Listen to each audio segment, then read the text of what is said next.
Media Doktor, sağlığın varlığındır. Hər vaxtınız xeyir olsun. Media FM-in efirində Media Doktoru dinləyirsiniz. Sizinlə aparıcınız mənəm Sona Bunina. Bugün maraqlı bir mövzunu müzakirə edəcəyim əməz dinləyicilərim. Nəyə danışacağıq? Bilirsiniz ki, bugün eynəkdən istifadə edən insanların sayı yetəri qədər çoxdur. Bu gənclər və uşaqlar arasında da var. Əvvəllər niyəsə eynək deyəndə daha çox biz yaşlıları xatırlayardıq. Yaşlı insanlar gözümüzün qabağına gələrdi. Ancaq indi belə deyil. Uşaqlardan tutmuş yeniyetmələr, iş adamları, orta yaş, ahıl insanlar, yetər qədər eynəkdən istifadə edən insanlar görürük. Bəzi insanlar bunu xarizma saysalar da, bəzi insanlar hətta göz zəif olmasa belə görünüş xatirinə eynək istifadə etsələr də, bəzi insanlarsa bunu bir diskomfort hesab eləyir. Yəni eynəkdən azad olmaq arzusuyla yaşayır. Elə bugün dalğamızda bu barədə danışacağıq. Eynəkdən azad olmaq üçün bugün oftalmologiya, müasir cərrahiyyə üsulları bizə nəyi təqdim eləyə bilər? Bunun üçün biz təbii ki bir müzakirə aparacağıq. Müzakirəmizin həmsöhbəti Sevda Hümmətova olacaq. Mənim uzun illərdir çox yaxşı tanıdığım oftalmoloq cərrahımız, mütəxəssisimiz, retinoloq. Biləsiniz ki, retinoloqlar Azərbaycanda çox az saydadır. Oftalmoloq cərrahlarımız maşallah yetəri qədər var. Amma retinoloqlarımız azdır. Sevda Hümmətova qonağımızda bugün Sper Hospitalda çalışır və biz eynəkdən azad olma əməliyyatlarından danışacağıq. Doktor, xoş gəlmisiniz. Salam. Hər vaxtınız xeyir olsun. Çox sağ olun, məni dəvət elədiyinizə görə. Əslində mənim üçün də o heç vaxt Media Doktor adı almamışdım. Bugün Media Doktor adı da dedilər. Yəni siz danışa-danışa elə qulaq asırdım. Təşəkkür edirəm. Həqiqətən də bizim tanışlığımız illərə dayanır Sona xanımla. Televiziyada, radioda da, əslində radioda çox az, çox balaca bir var məndə, necə deyərlər, çıxışlar. Vaxt məhdudluğu, heç inanırsınız ki, heç o qədər vaxt məhdudluğum var ki, bu indi belə qaça-qaça gəldim işdən ki, sizin xahişinizi yerə salmayım. Təşəkkürlər doktor. Bugün həm söhbət olmaq sizinlə çox xoşdur. Həm də o qədər bu eynəkdən azad olma barədə insanlarda suallar var ki, suallar doğur ki, ona görə biraz maarifləndirmək yaxşı olardı. Əlbəttə. İnsanlar da biraz darıxmasınlar. Tıxaclarda otururlar çox vaxt. Bu vaxtlar tıxac artıq başlayır. Bəli. Uşaqların məktəbdən çıxan vaxtı falan, ona görə də biraz insanları maarifləndirək, suallara cavab verək. Doktor, elə bir sualdan başlayacağım. İnsanları narahat edən suallardan biri göz idmanı ilə bağlı. Niyə bu göz idmanı bu qədər məşhurlaşdı bilmirəm. Kim bunu dillərə saldı bilmirəm. Vaxtilə gözündə belə deyə problem olan, gözü zəif olan bir insan kimi mən də vaxtıyla yazılmışdım o idmanlara. Sadəcə yəni doktor dedi ki, o qədər də önəmli bir şey deyil, istəyir gəlsin, getsin. Yəni belə bir şey oldu. Bilirsiniz necədir? Əslində biz özümüz, bax biz indi ikimiz üzbəüz oturmuşuq Sona xanımla. Gözümüzü bəlkə bir neçə dəfə uzağa, yaxına, sağa, sola hərəkət etdiririk, bəli. Sağdan bir səs gəlir, gözümüzlə çevrilirik. Yəni bu idmanları onsuz da biz gün ərzində o qədər çox edirik ki, yəni 30-40 dənə tutaq ki idmana yazıldıq. Hər hansı bir aparatlar var. Onlar da sağ, sol, yuxarı, aşağı hərəkətləri edirik də onunla. Yəni bu düzələn olsaydı düzələrdi də. Bəli də. Gündə tamam, gündə 30-40 dəfə bu idman hərəkətlərini çox eləyək. Düzdür? Onunla düzəlsəydi, indiyə kaş ki onunla düzələrdi və biz bu 30-40 idman hərəkəti artıq eləməklə, əlbəttə bu marketinq xarakteri də daşıyır. O idmanı eləmək üçün xüsusi aparatlar mövcuddur, hansı ki aparatlara yazılır. Aparatlar bir marketinq rolunu oynayır, amma təəssüflər ki idman hərəkətləri heç bir şəkildə nə yaxından, nə uzaqdan eynəkdən azad eləmir. Çox təəssüf. Çünki göz idmanı ilə əgər eynəyi atmaq olsaydı, bu dəqiqə elm niyə bu qədər baş sındırıb cihazlar kəşf eləyirdi? Bəli. Cərrahlar gedib oxuyurdular ekzimer lazeri, nə bilim lazerin növlərini, cürbəcür metodlarını.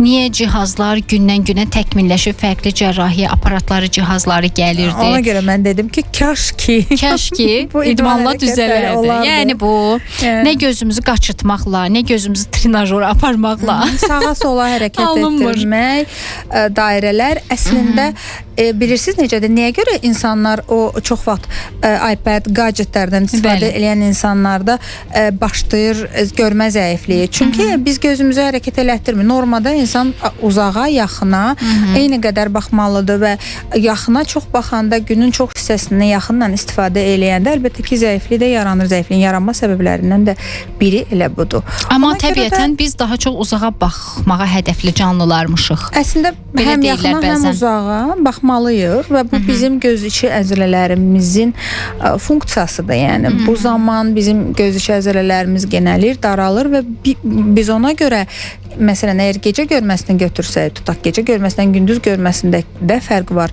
Uzağa, yaxına baxmada fərq var. Bütün bu fizioloji proseslər də hansı ki gözün içində gedir. Yəni, gələk əsas məsələyə. Doktor, bugün eynəkdən azad olmaq üçün, xüsusən də mən istəyirəm bu ekzemir lazer məsələsinə biraz toxunaq, amma təkcə bu deyil. Eynəkdən azad olmanın cürbəcür metodları var. Amma ekzemir lazer ən məşhur olandır. Ay bir neçə saniyə xilas olacaqsınız, ay bir neçə saniyə. Əslində bu belə deyil.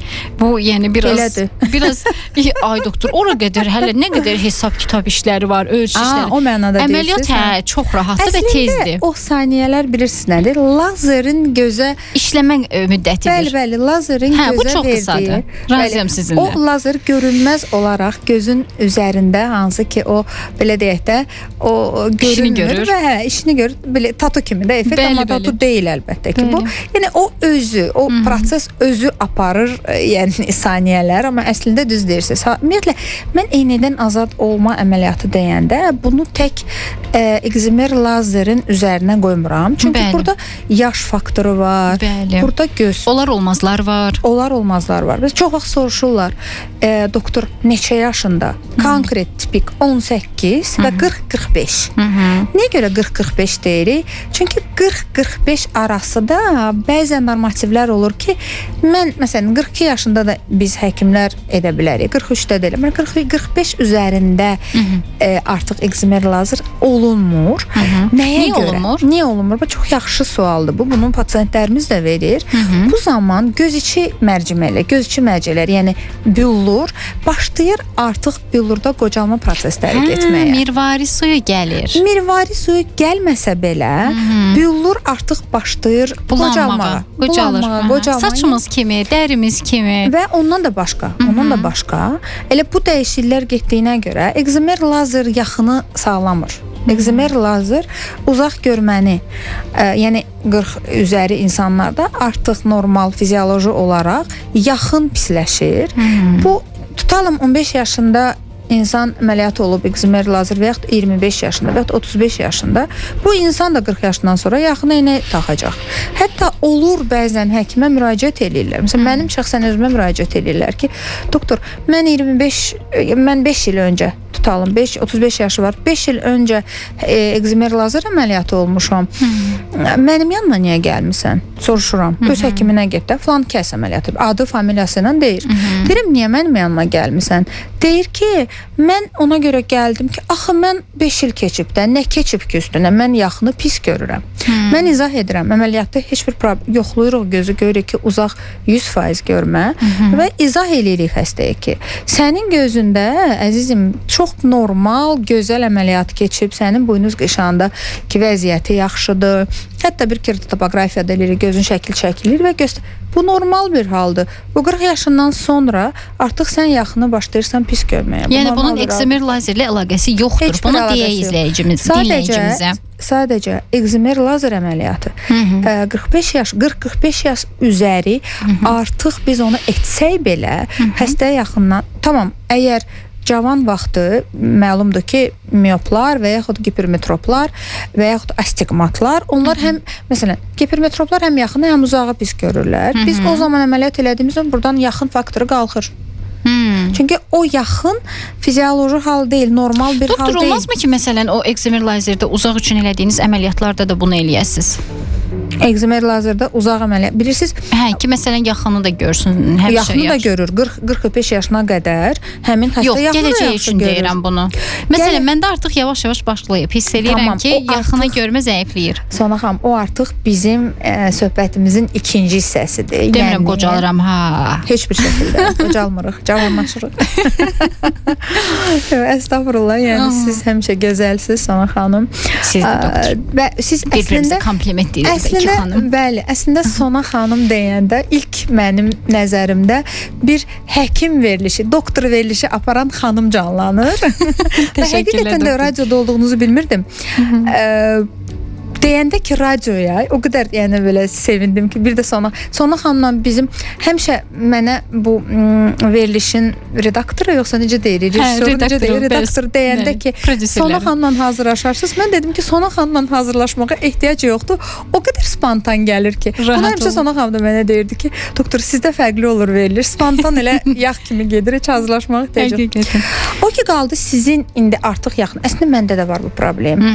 Yəqin ki bizi izləyənlər, daha doğrusu qulaq asanlar, dinləyənlərimiz də bu problemlər var. Məsələn, çox vaxt maşın sürəndə bu problem yəni uzağı yaxşı görürlər. Nəsə bir telefona falan baxmaq lazım olur. Məsələn, mənim yoldaşım, mən də maşın sürmürəm. O maşın sürəndə həmişə o əziyyət çəkir və eynəyi alnının üstündə saxlayır, tez salır, baxır və həmişə mənə ətrafdakılar deyirlər ki, "Ay Sevda xanım, bu qədər əməliyyatlar eləyirsiniz, bu qədər gözlər açırsınız, əndə cərrahi yoldaşınızı da eləyin." Deyirəm, yoldaşımda başqa problemdir. Yoldaşımda presbiyopiyadır. Yəni yaşla əlaqədar olan dəyişikliklərdir. Bu zaman göz içi linzalara toxunmaq lazım olur.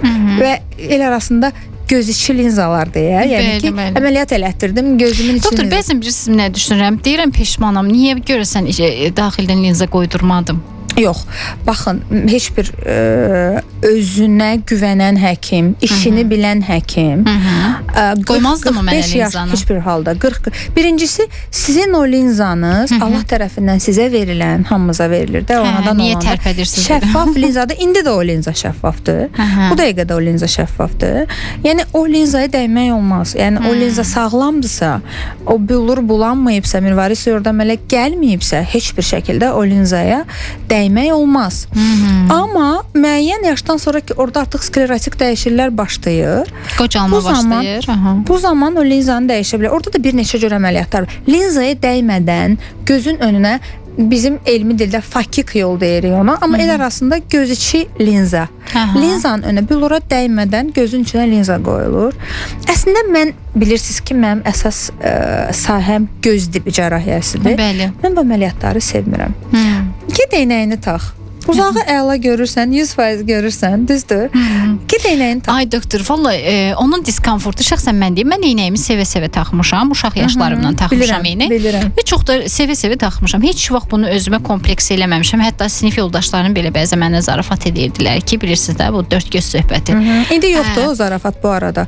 O qədər çoxdur ki, uşaqlar arasında. Artıq yığışılıb o zarafat. Heç bir şəkildə. Çünki siniflərin İnanın xətrimə dəymirdi. Gülürdüm yəni. Onlara qoşulub mən də gülürdüm. Kompleks yox olmayanda elə olurdu. Amma məsələn illər sonra niyə buna qərar verdim ki, yox, əməliyyat eləyəcəm. Bir neçə dəfə pilləkəndən yıxılmaqdan qurtardım. Eynək taxmamışdınız? Yox, bilirsiniz necə doktor? Eynəklə eynəksiz ayağımın altındakı məsafəni çox yanlış görürdüm. Bir neçə dəfə yanlış yerə, boşluğa ayaq atdım və çox belə deyim də fəsad almaqdan qurtardım. Yıxıldım da hətta bir dəfə. Bir də belə deyək, maşına minəndə, avtobusa minəndə, ictimai nəqliyyatda soyuqdan gəlirik axı. Şüşə dərhal tərləyir. Mən heç kəsi görmürəm. İndi xüsusi şüşələr var, hansı ki tərləmirlər də. Amma bilirsiniz necədir? Onsuz da yaxşı şüşələr alırdım, amma yenə incidirdi niyəsə məni. Yəni mənə görə axır çox ciddi problemlər yaratmağa başladı. Əslində bir professional həkim o otağa daxil olarkən pasiyent o şikayətini deyərkən ki, mənim gözümdə zəiflik var, həkim deməməlidir ki, gəl sənə əməliyyat eləyək. Mənə demədi zaten.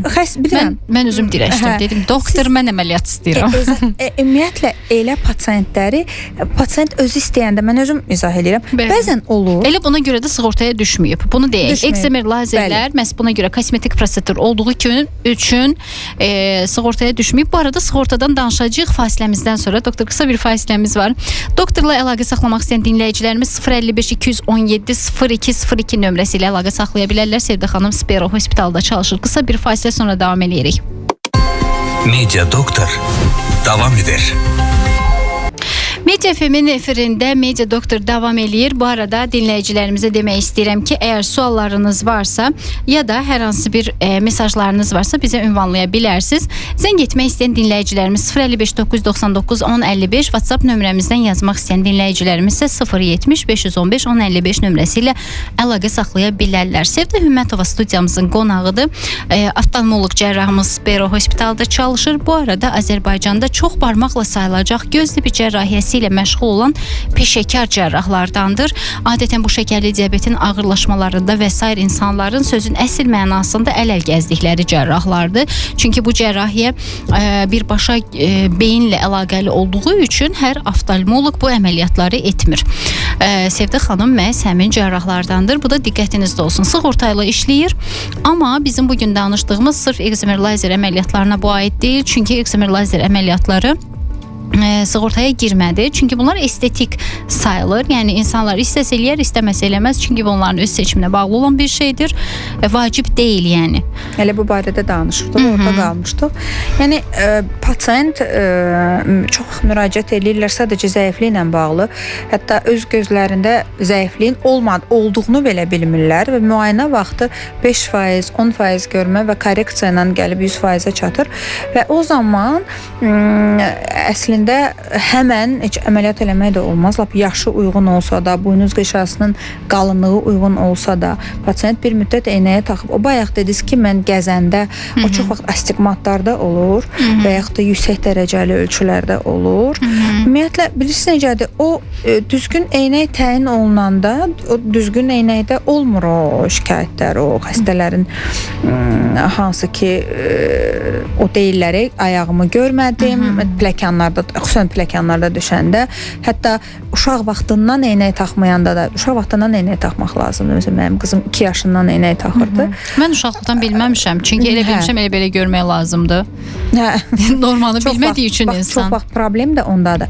Amma o ki qaldı, xəstə qapıdan girən kimi ona əməliyyat təklif eləmək, sən əməliyyat olmalısan, bəzən belə sözlər eşidirəm, çox ağır gəlir o sözlər mənə. Xəstənin psixologiyası artıq pozulub. Deyir, mənə falan həkim dedi ki, mən əməliyyat olmasam kör olacam.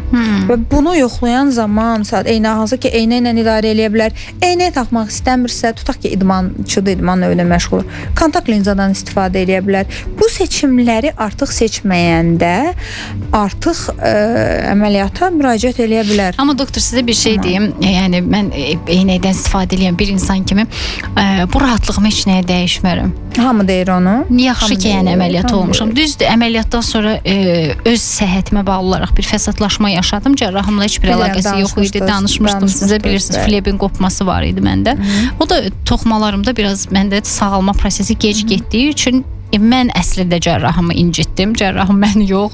Bir 4 dəfə əməliyyatxanaya məni almalı oldu bununla bağlı ki, bərpa eləsin toxumanı.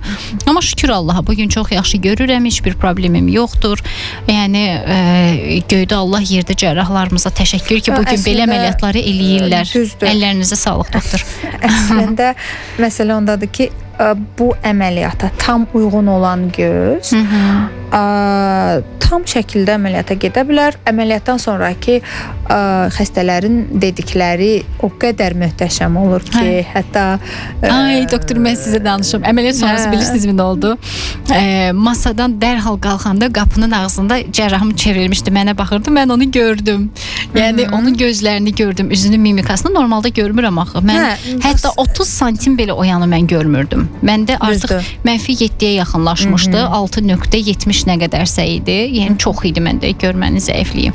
Siz təsəvvür cərrahımı görəndə o qədər sevindim ki, mən cərrahımı görürəm artıq. Siz tamam fərqli insanmışsınız da, yəni siz. Yəni əslində bilirsiniz necədir? O an ki var, artıq stoldan duranda ki xəstə deyir ki, ay doktor, o qədər fərq var ki, yəni ki mənim əvvəlki vəziyyət deyil də, hətta təzə durmuşam əməliyyat stoluna. Çünki bu xəstələrdə lazik əməliyyatlarından sonra artıq səhəri günü xəstədə 100% görmə olur. O qədər məmnunluq, əlbəttə kənara çıxmalar da. Məsələn, PRK əməliyyatın Nəyi zövqünü yaşayırdım, doktor, bir siz əməliyyatdan sonra dərhal kitab oxuyurdum və rahatlıqla oxuyurdum eynəksiz.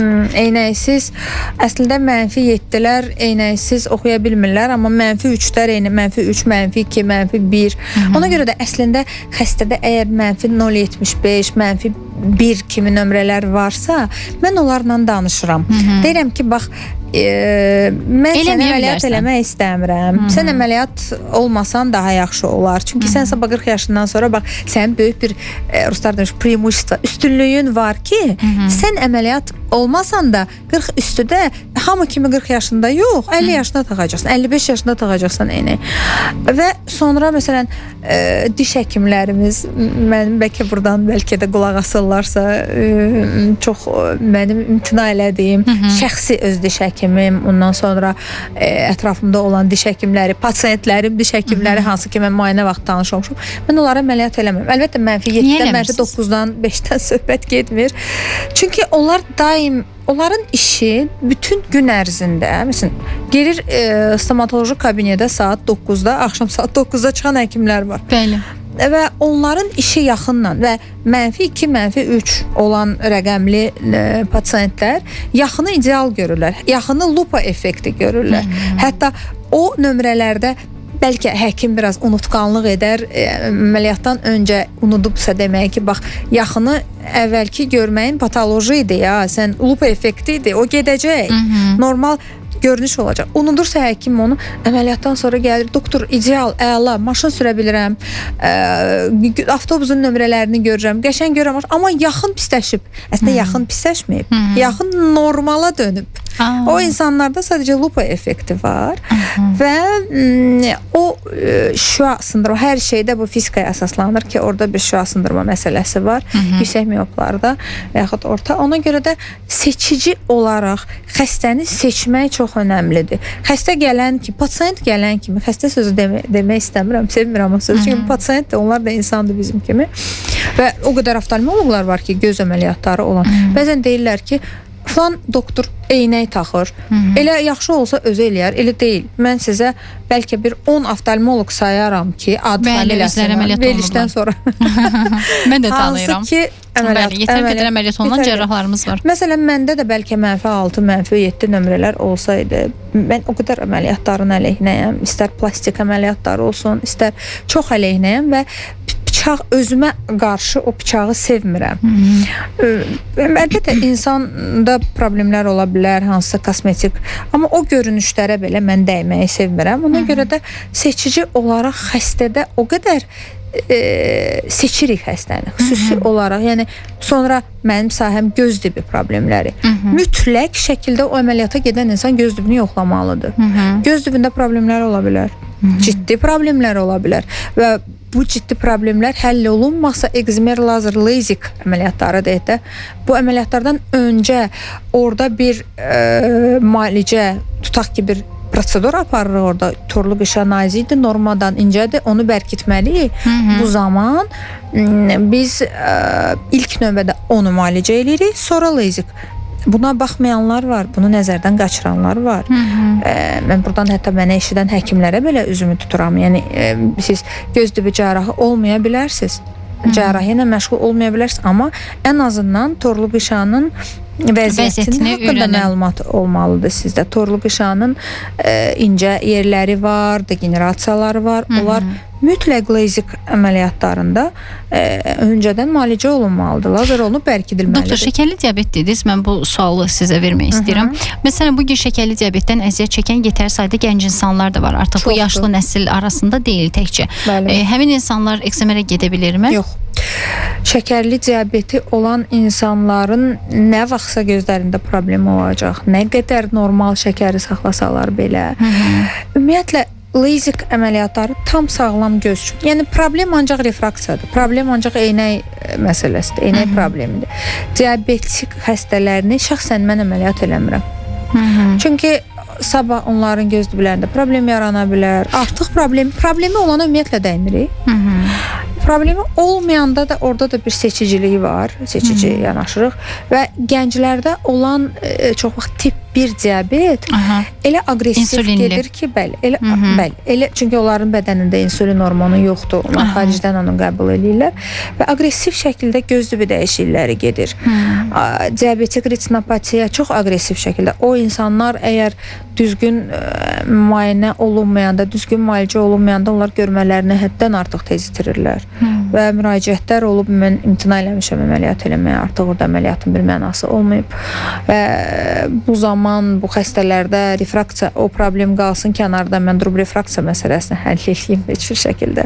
O heç ondan nəticə də almayacaq. Nə biz, nə pasient əziyyət çəkəcək. Kifayət qədər dediyim kimi plastik əməliyyatdır, kifayət qədər ödənişli əməliyyatlardır, sığortaya tabe olmayan əməliyyatlardır və bu zaman bilə-bilə ki xəstənin və yaxud da mirvaris var xəstədə, katarakt da var xəstədə, mən ona ekzimer lazer eləyim və yaxud göz dibində problemlər var, mən ona ekzimer lazer əməliyyat eləyim. Çox seçicidir. Deməli, ekzimer lazer əməliyyatı eynəkdən azad olmanın elə də böyük kontingenti yoxdur. Belə deyə bilərik. Deməzdim böyük kontingenti yoxdur, var kontingenti, amma yəni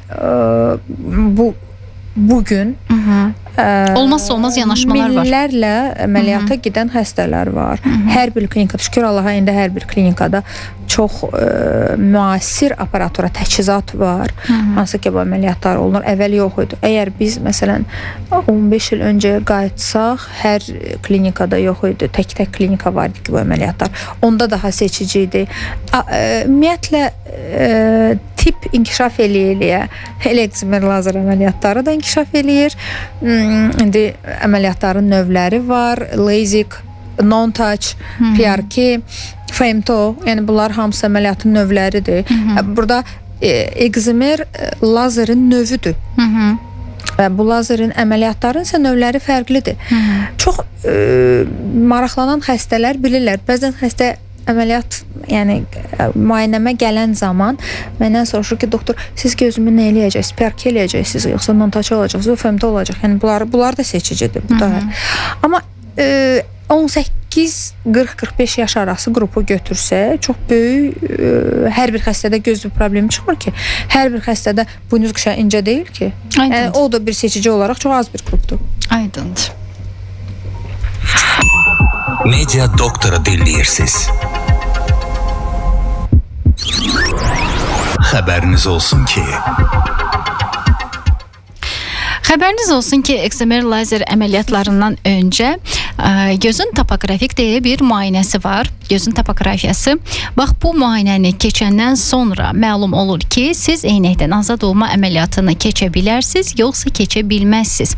Əslində sir də məhz buradadır. Doktorlarımızın hesab kitab işləri məhz bu müayinə metodunda aparılır.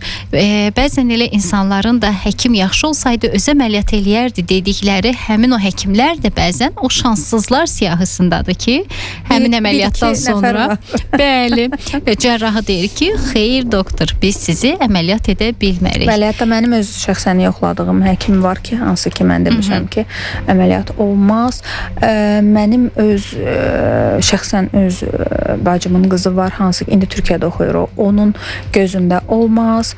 O hətta biraz kompleksə də düşmüşdü ki, mən gözləyirəm bu qədər. Onun gözünün ölçüləri müsbət 5 idi, müsbət 5-6 hətta və o, yəni müsbət 4-ün üzərində ümumiyyətlə əməliyyat eləmirəm. Əməliyyat eləyən cərrahlar var.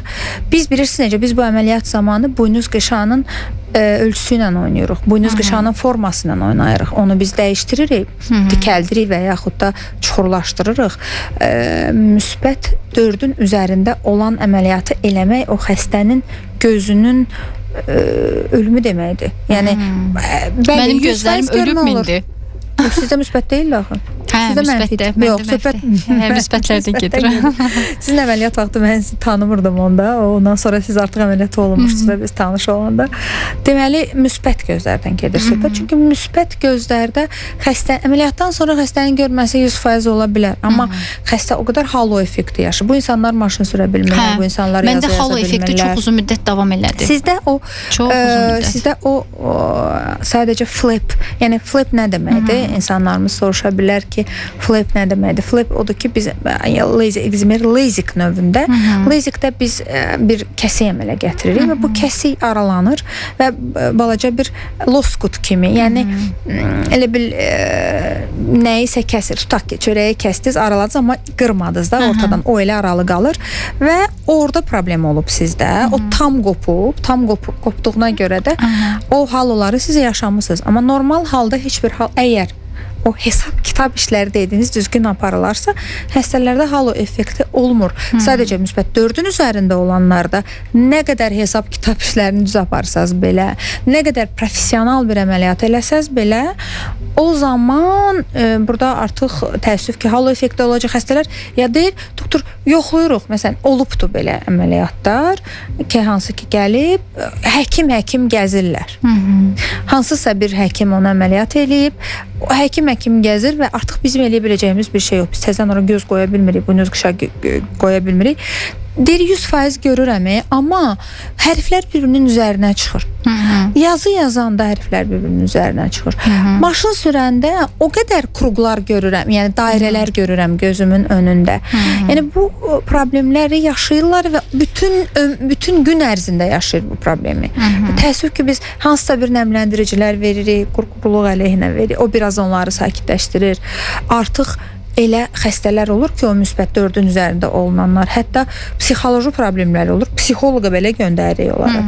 Ona görə seçicilik önəmlidir. Mənim psixologiyam biraz güclü olduğundan görə getmədim, amma əməlli başlı problemlər yaşadım. Sizdə keçəcək problemlər. Qara uçan nöqtələr gəldi. Mən də məsələn onun problemlərini yaşadım, halo effekti yaşadım, yaxın oxuya bilmədim. Uzun müddət davam elədi. Bu hətta halo effekti 6 aydan çox çəkdi məndə. Amma dözdüm. Mən səbirliyəm belə hadisələrə qarşı, çox səbirliyəm. Səbirli olmayan insanlar var, psixologiyası pozulur. Ona görə də bax, bayaq deyirəm, siz deyirsiniz ki, böyük bir qrup. İndi şükür Allaha hər şey yaxşıdır. Hər şey yaxşı. Böyük bir qrup gedir buna, əməliyyatlara. Adı üstündə əməliyyat. İndi bilirsiniz necə, əslində çox vaxt pasiyentlər fikirləşirlər ki, indi dinləyicilərimiz fikirləşirlər ki, doktor cərrahdır, amma biz tərəflərində deyirik, mən bunu deməliyəm. Çünki adı üstündə əməliyyat. Əməliyyatda tamam, çox az bir qrup var ki, arzu olunmaz nəticələr görə bilərik. Gördü sonra gəldi, həmin o az qrup sizə düşdü. Yəni, hətta doktor təsəvvür eləyin. Bu arada mən nömrələri xatırladım, sonra o təsəvvür edəcəm. 055-217-0202 nömrəsi ilə Sevdə xanımla əlaqə saxlaya bilərsiniz. Əgər hər hansı göz tibi problemlərindən əziyyət çəkirsinizsə, eynəkdən azad olma əməliyyatları ilə bağlı maraqlanırsınız və müraciət etmək istəyirsinizsə, mirvari suyu ilə bağlı, katarakta ilə bağlı, torlu qışanın qopması ilə bağlı, burada say bitməz göz problemləri var ki, insanlar əl-əl retinoloqlar gəzirlər. Elə həmin retinoloqlardan biri də bugün studiyamızın qonağıdır Sevdə Hümmətova. Spero Hospitalda çalışır. 20 yanvardadır klinika. Sığorta ilə işləyir. Doktorumuz bu arada biləsiz, sığorta ilə işləyirmi, işləmirmi həkimləriniz deyir. Çoxlu sayda suallar gəlir həmişə bizə. Sevdə xanım sığorta ilə işləyən mütəxəssislərdəndir. 055-217-0202 nömrəsi ilə əlaqə saxlayıb doktorun özü ilə danışa bilərsiniz. Ya da hər hansı probleminiz varsa yazın, doktorumuz sizə cavablandıracaq onu. Müayinəyə gedə bilərsiniz, əgər bir probleminiz varsa. Təsəvvür nədən ibarət idi? Nə deyirdim, ay Allah? Unutdum sözümü. Öz əməliyyatınız var. Mən deyirəm ki, bəzən bax o dediyiniz o seçicilik məsələsi ki, məndə seçicilik çox özəldir. Onu deyirdim doktor. Cərrahım deyir ki, sonra sənin üstündə əsdim ki, hər şey sənin üçün daha yaxşı olsun. Düzdür deyir. Bütün pasiyentlərimə həmişə həssaslıqla yanaşıram, amma deyir, sənə bir tıqda deyir, 2 dəfə ölçdüm deyir səni ki, gözlərində bir problem yaranar. Sizin gözünüzün əməliyyatını eləyən adını deməyəcəm. Çox professional cərrahdır o baxımdan da. Bir şəkər cərrahlarımızdan da. Yəni ki, biz bütün xəstələrə belə yanaşırıq. Baxın, mənim əslində böyük seçiciliyimin olmağı, bunu hamı bilir. Bu mənim çox hissəsi də göz tibi cərrahı olmağımdan irəli gəlir. Çünki çox əməliyyat eləmişəm, ekzimerdən sonra torlu qışa qopmalar əməliyyatları eləmişəm. Burada Doktor, o nəyə bağlıdır? Niyə belə olur? Baxın, o düzgün yoxlanılmamaqdan ola bilər. Yəni bir pasiyent müayinəyə gəldiyi zaman tək buynuz qışar qalınlığından başqa ki, bunu biz eləməliyik, bu əməliyyat planı yazılmaq üçün. Bəli. Amma gözün dibi də çox ideal şəkildə yoxlanılmalıdır. Hər bir nöqtəsi elə bir qızıl axtarışında olduğu kimi biz onu taramalıyıq, axtarmalıyıq ki, hər hansı bir dəlik ola bilər gözümüzdən yayılan. Yüksək mioplarda ümumiyyətlə əməliyyata gələn xəstələr, pasiyentlər məlumdur, bildiyimiz kimi yüksək mioplar olur. Mənfi nömrələr, mənfi 5, mənfi 6, mənfi 3, müxtəlif mənfi nömrələr olur. Mənfi 9 olan var, mənfi 12 olan var. Və bu zaman göz incə olur arxada. Torlu qışa retina çox incə olur. Və burada degenerasiyalar olur. Və bunu mütləq biz birincili lazer, o başqa lazerdir. Doktor, məsələn, bir insana dediniz ki, sənin gözünə ekzimer lazer eləyə bilmirik. Eynəkdən azad olmanın yolu yalnız budurmu? Yəni insan ömür boyu eynək taxacaq, amma başqa bir seçimi variantı yoxdurmu? Məsələn, mənfi 9-dan əziyyət çəkən insanın bir seçimi yoxdurmu? Var. Hansı seçimdir? Göz içi mərcəklər var, göz içi linzalar var. Yəni bir var kontakt linzalar. İlk növbədə mən kontakt linzaları deyim. Yəni ki, mənfi 9, 10, mənfi 9 ekzimer əgər buynuz qışa qalınlığı ona imkan verirsə 9-u da eləyirik, onu da 12-ni də eləyirik. Amma tutalım məsələn mənfi 15, mənfi 16 bu nömrələr və yaxud onun üzərində olan nömrələr. Biz əməliyyatın bir neçə növü var. Yəni burada bir fakik lens, bizim bayaq dediyim fakik lens, göz içi, yəni billura toxunmadan gözün içinə bir lenza yerləşdiririk. Bu var. Ondan sonra qırx üzəri artıq billurun özünü, artıq sklerozlaşmış billur olur və yaxud da balaca bir başlanğıc katarakta olur. O daha rahatdır. Ən azından bizim bir dəfəlik həll edirsiniz. Həm bir dəfəlik həll edirik, yox. Bizim vicdanımız rahat olur ki, artıq billur bulanmışdı. Mən o billuru çıxartdım. Trifokal linzalar qoydum. Yəni trifokal linzalar həm yaxın məsafəni, həm orta, həm uzaq məsafəsini ideal göstərən və bu ömürlük olur xəstələrdə. Sonra bir problem yaranmasa, məsələn, qarasu problemi və yaxud gözün dibində başqa problemlər yaranmasa, bu ömürlük həmin xəstənin həm yaxını, həm orta, həm uzağı ideal görməsidir. Amma bir cərrahın vicdanının rahat olmağı üçün tam sağlam gözə, yəni ki, bunun bilirsiniz necə? Nə olsun mənfi 9-dur? İncəlmə yenə şüşələri var. İncəlmə şüşəsini taxır, xəstə 100% görür. Və yaxud kontakt linzadan taxır. Hal-hazırda mənim gözümdə kontakt linza var. Artıq yaxını pis görürəm və uzağa balaca bir ölçüm var, müsbət 1 ölçüm var. Mən bunu müsbət 1 kontakt linza taxaraq artıq yaxını daha yaxşı görürəm və həm də uzağı yaxşı görürəm. Doktor, mənə niyəsə linza o qədər işgəncə kimi gəldi. Fikirləşdim ki, ondan sonra eynəyimi taxsam yaxşıdır və bir ömür eynək istifadə elədim. Bilirsiniz necə? O qədər şikayətlər. Baxın, xanımlarda nə olur? Deyim, çox vaxt şikayətlər. Doktor, linzanın da ağını çıxarırlar axı. Gözlərində yatırlar, onu yub təmizləmirlər, gigiyenasına əməl eləmirlər. Başqa insanlara bəzən görürsünüz 8 saatdan artıq taxmaq olmaz. Bəli, bunları əməl eləmək lazımdır. Havasızlaşır göz. Bir mənalı. Sonra quru göz sindromu olan xəstələrdə olmaz, konjunktivitlərdə olmaz. Bunun da var. Amma əməliyyat bir dəfəlikdir. Ona görə deyirlər ki, bir dəfəlik canım qutar. Əməliyyat oldum. Çox vaxt xanımlarda olur. Mən makyaj eləyə bilmirəm. Çətin olur. Çətin olur. Eynəklə. Şəxsən mənə çətin idi. Ən çox da axı mənə lazım olur işimə görə. Çox vaxt mənfi 3-ün üzərində olan insanlar bu əməliyyatdan sonra çox xoşbəxt olurlar. Təzədən doğuldum. Doktor, niyə indiyə qədər eləməmişdiniz? Həqiqətən çox rahat olur. Mənim bir rəfiqəm var. O mənfi 6 idi onun gözləri. Mən Azərbaycanda olmadığım, xaricdə oxuduğum müddətdə o başqa bir cərrahın stolundan durmuşdu. Qorxusundan. Və mən onu 3-4 il öncə əməliyyat eləyəndə elədiyi artıq səhərsi gün o müayinəyə gəlməmişdi. Və o qədər xoşbəxt idi. Yəni deyir ki, mən yaşamamışam bu yaşa qədər. Və kifayət qədər yaşı 30 neçə yaşında elədikdə 39, 38 mi belə bu civarda. Dəqiq yadımda deyil. Pandemiyadan öncə idi. Pandemiyadan da bəlkə 1-2 il öncə olardı. O deyir ki, mən o qədər xoşbəxtəm. Mən yaşamırmışam. Mən heç nə bilmirəm. Doktor, mən həmişə onu deyirəm ki, eynək istifadə edən insanlar üçün gün eynəyi taxdığı andan başlayır, oyananda yox. Nə vaxt eynəyin gözünə taxıldı, sənin günün indi başladı. Sonra xanım, inanın mənə ki, 40 yaşında adama eynəyi yazmışam. İlki eynək. -5 məsələn, -6. Mən məktəbli idim aşağı siniflərdə. Bu -6-ya qədər sən bunu necə hiss eləməmsən? Yəni o eynəyi taxanda deyir ki, nə qədər əsəbləri sakit adamdır. Bu idi görmək, yəni bu başqa bir şeydir. Bu başqa bir leveldə da yəni. Əslində müəllimlər məktəbdə bu arada elə buradan valideynlərə də səslənək ki, diqqətli olsunlar müəllimlərin çağırışlarına qarşı. Bəzən müəllimlər bu barədə valideynləri xəbərdar eləyirlər ki, məsələn uşaqlar lövhəni hətta partanın ön tərəfindən belə görmürlər. Valideynlər bu məqamlara gərək diqqət eləsin və uşaqlarını yoxlatsınlar ki, bəlkə görməklə bağlı bir problem var. Məncə mən valideyn olaraq, düzünü deyim sizə, mən valideyn olaraq bunu necə hiss elədim?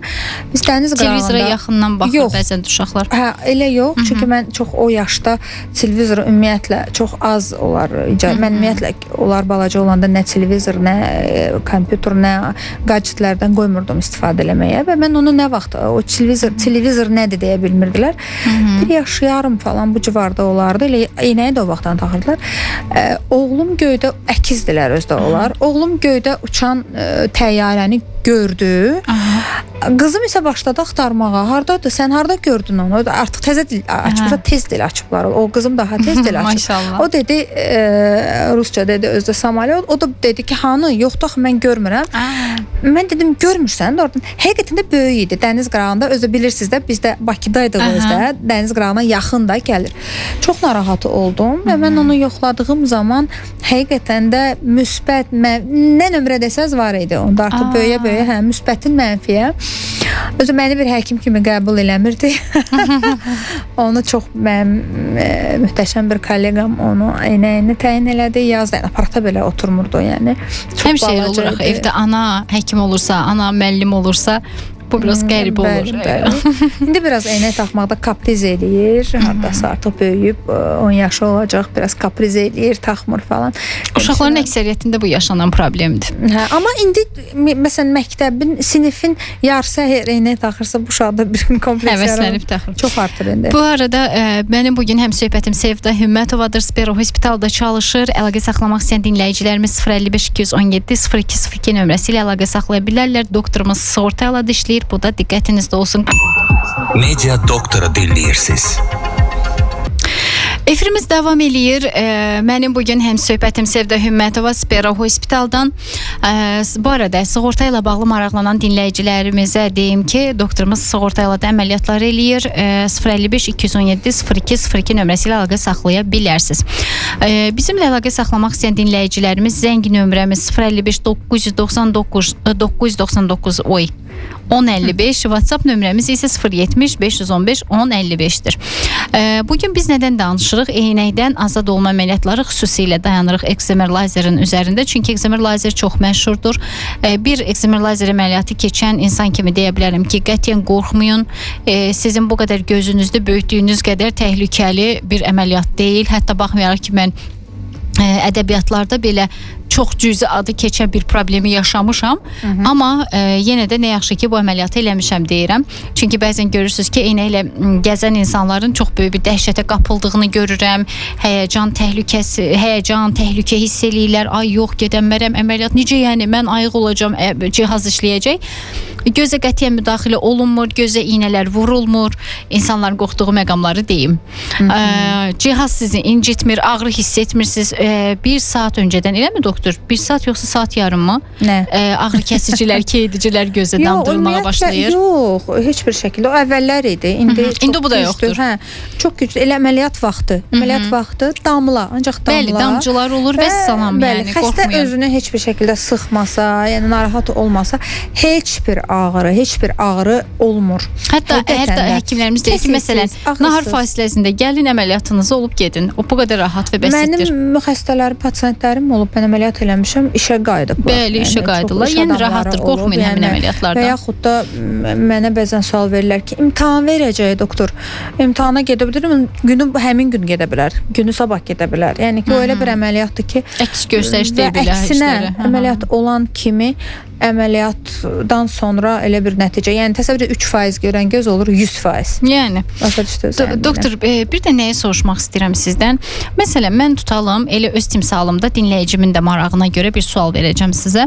Məsələn, mən bu əməliyyatı olmuşam. İstərsəmiz yaşlanırıq. Sabah mirvari suyu da yaşaya bilərəm. Yəni gələ bilər, katarakt ola bilər. Cürbəcür göz problemləri yaşlandıqca insan yaşayır. Onların əməliyyatını mən necə keçəcəm? Bir problem yaşayacağam mı onlarla bərabər? Bilirsiniz, o sizin gözünüzdəki flap, yəni əgər flapli əməliyyat olubsa, yəni loskutdur, belə deyək, qapaqlı deyək ki, bəli, qapaqlı olub. Pasientlərimiz başa düşsünlər. Mən ona petləli deyirəm. Petləli, qapaqlı, yəni ki, qazanın qapağı kimi, amma belə təsəvvür eləsinlər ki, pasientlər qazanın qapağıdır, amma qazan tam aralanmır da, bir hissəsi bağlıdır. Elə belə deyək də 3də 2-si bağlı deyil, 3də 1-i bağlıdır. Belə təsəvvür eləsinlər. O qapağı gözünüzdə əməliyyat eləyən cərrahdan başqa heç kəs bilmir ki, orada var. Və bu gələcəkdə o qədər olub ki, yəni neçə il öncə İzmir lazer əməliyyatı olan adam, məsələn, bayaq dedim, Allah eləməsin, torlu qışa qopmaları olub, cavan adamlar olub, pasientlərimin, onları demişəm. O vaxt mənə buynuz qışa, nə mənə, nə pasientə heç bir təhlükə yaratmayıb.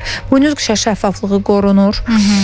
Buynuz qışanın totallığı, yəni toxuma bərpa, tam bərpası olur, artıq əməliyyatdan bir müddət sonra artıq olur və gələcəkdə mirvari suyu olmasın, Allah eləməsin, amma mirvari suyu da ola bilər. Yəni biz bütün keçidlər buynuz qışa vasitəsilə və yaxud sklera vasitəsiyləndir göz içi. Yəni biz onu çox rahatlıqla keçib həm mirvari suyunu, həm Allah eləməsin qara su varsa, qara su və yaxud da diabetin göz fəsadları varsa, yəni əməliyyata gedən cərrahi əməliyyata gedən xəstəliklər, Allah eləməsin, olsa problemsiz şəkildə bundan qorxmaq lazım deyil. Bəzən olur sual verirlər. Ürəyimi rahatlatdınız. Bəli, bəzən olur sual verirlər ki, doktor, mən indi əməliyyat oldum. Bundan sonra heç bir şey olmayacaq gözümdə. Deyirəm ki, hətta zarafatla deyirəm, gözünüzdə də olmayacaq, beyində də olmayacaq, ürəkdə də olmayacaq, heç nə olmayacaq. Əlbəttə o düzgün deyil onu demək, yəni ki, o biz zarafatla deyirik. Yəni bu dəfə bu probleminiz vardı, bunu aradan qaldırdıq. Sabah nə olacaqsa bunu nə siz qaranti eləməzsiniz, verə bilməzsiniz. Bir mənalı, çox vaxt cavan adamlar da yaş qrupu və inanın mənə son vaxtlar ekologiya ilə əlaqədar, qidalanma ilə əlaqədar daha çox artıb, adi kataraktanı götürsə, əvvəlkidən nisbətən qat-qat artıb, şəkərli diabet göz fəsadları artıb, xəstələr elə bir vaxtda müraciət edirlər ki, heç görmə artımına belə söz vermirik. Yəni demək istəyirəm ki, Exmer lazer əməliyyatları gələcəkdə olan əməliyyatlara heç bir şəkildə mane deyil. Aydındır. Əlaqə saxlamaq istəyən dinləyicilərimiz 055 217 0202 nömrəsi ilə əlaqə saxlaya bilərlər. Sevdə xanım sığorta ilə də işləyir, bunu da biləsiniz. Çünki bununla bağlı bizə çox müraciət olur ki, doktorlarınız sığorta ilə işləyirmi? Sığorta ilə işləyən həkimlərimizi mütləq efirlərdən diqqətə çatdırırıq ki, dinləyən ya da efirlərdən izləyən insanlar bunu da bilsinlər. Siz Media FM-in efirində Media Doktoru dinləyirsiniz. Danışdığımız mövzu Exmer lazerdir. Eynəkdən azad olma əməliyyatlarıdır ki, bu çox məşhurdur. Böyük faiz insanlar demək olar ki, bu əməliyyatlar barədə məlumatlıdırlar. Buyurun doktor. Kəsdim, çünki yadıma düşmüşkən deyim. İcbari tibbi sığorta bu əməliyyatları ödəmir, amma özəl sığortalar, məsələn, adlarını çəkmək istəmirəm, özəl sığortalar bu əməliyyatları qarşılayır. Çünki onlarda sistem biraz fərqlidir. Sığortasından danışırıq. Yox, icbari tibbi sığorta ödəmir, amma ödəyir. Bir də icbari tibbi sığorta eynəklə bağlı problem olanda, pasiyentə eynək yazılanda eynəyi ödəyir. Yəni eynək bir lazımdır bu xəstəyə. Amma əməliyyat cərrahi. Eynəksiz olmaz, amma əməliyyatsız olar. Əlbəttə. Belə deyə bilirik bu əməliyyatlarda. Eynək taxan insanlar, eynəyi sevən insanlar 100% görürlər və onlar heç əməliyyat istəmirlər. Yəni çox olub ki, deyib ki, problemim yoxdur. Məsələn, deyir bir dənə problemim odur, futbol oynayıram. Futbol oynayanda görmürəm, açıqı mənə mane olur. Onda da kontakt lens yazırıq. Kontakt lenslə çox rahat. Bir də ki, quruluq olmamalıdır. Kontakt lens taxan insanlarda. Mənim şəxsən məndə quruluq var. Linzanı heç 2 saatdan artıq taxa bilmirəm. Mən də istifadə edə bilmirdim, incidirdi. İncidir, hə. Ona görə də yəni bu önəmli faktorlardır. Hansı ki, eynək sığorta vasitəsilə ödənilir. Bu isə plastik əməliyyat. Sırf yəni mən eynək taxmaq istəmirəm. Ona görə də eynəyi atmaq üçün necə burnum uzundur, əməliyyat elətdirim, balaca olsun.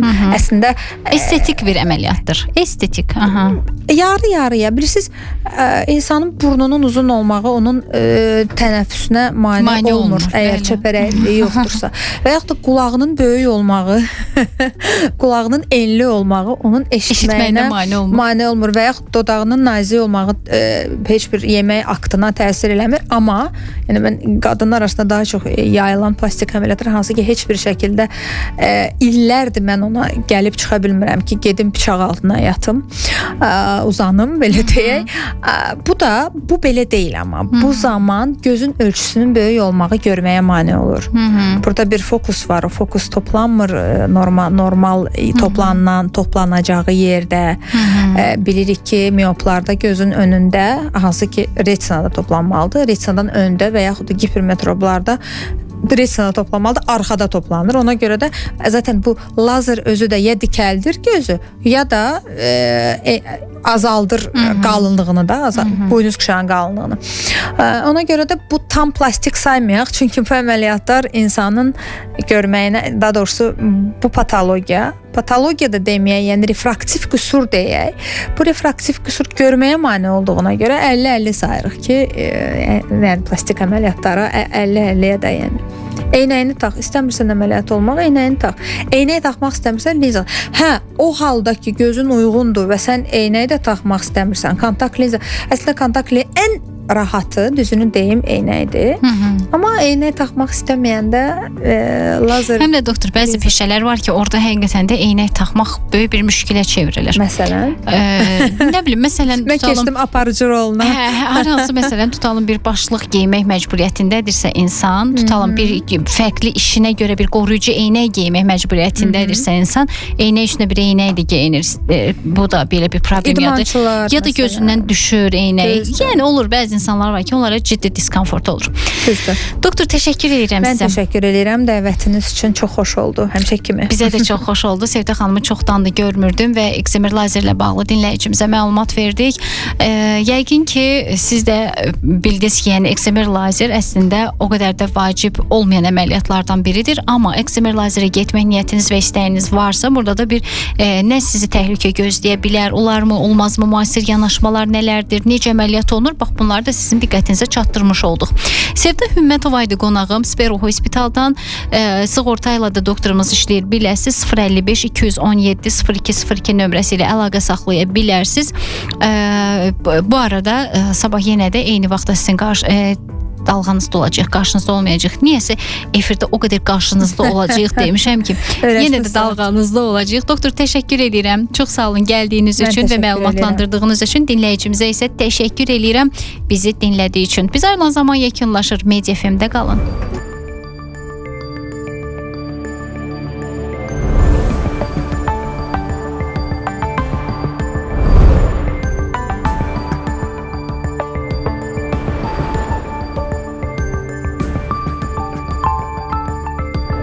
Media Doktor, sağlığın varlığındır.